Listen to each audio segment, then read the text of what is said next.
So I want to take on this whole narrative of like, if you're mixed, they're gonna just view you as black.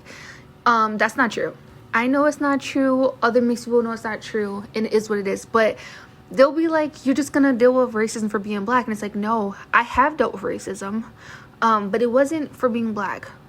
It's typically for being Hispanic or Middle Eastern than being biracial. But more so recently, maybe like a year or two ago, I went to Aldi's with my family and I waited in the car. So this guy was parked next to me and rolled down his windows and started blaring Trump stuff, like, build the border and Mexicans need to go back to where they came from, all this kind of stuff. And I've dealt with that my entire life living in and around Glen Burnie. Whenever I was in Glen Burnie, I would deal with like people calling me, the S word or the B word. Think of like Hispanic slurs. And I have dealt with that my entire life there. But when I was younger, I was in Cherry Hill, Maryland. I think that's what it's called. Cherry Hill, Maryland.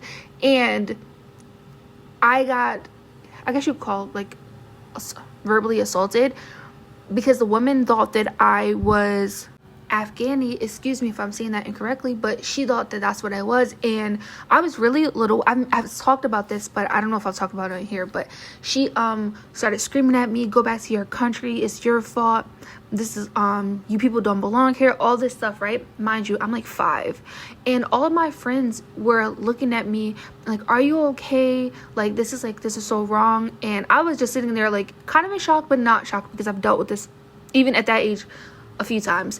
And I was just like, I'm not even, from over there, because she wouldn't stop screaming. Like, it was like, I was actually getting like annoyed at the point, but at the same time, I'm a child and there's a grown woman screaming at me. But I'm like, no, like I'm mixed race. And she's like, oh, I'm so sorry. Because when she first started screaming at me, she was like, my brother died because of you people, all this stuff, right? And then when I told her that I'm not from over there, I'm actually mixed race, she was like, well, what are you mixed with? And then they told her, actually. I'm just sitting there because I was annoyed, so I wasn't talking at that point. I'm just like, whatever.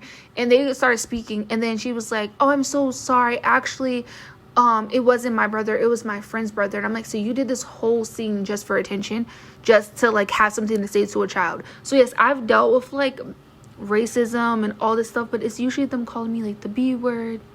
I don't think I could say that on here, I don't know, or like the S word or a wet, and it's never been because of me being like part black.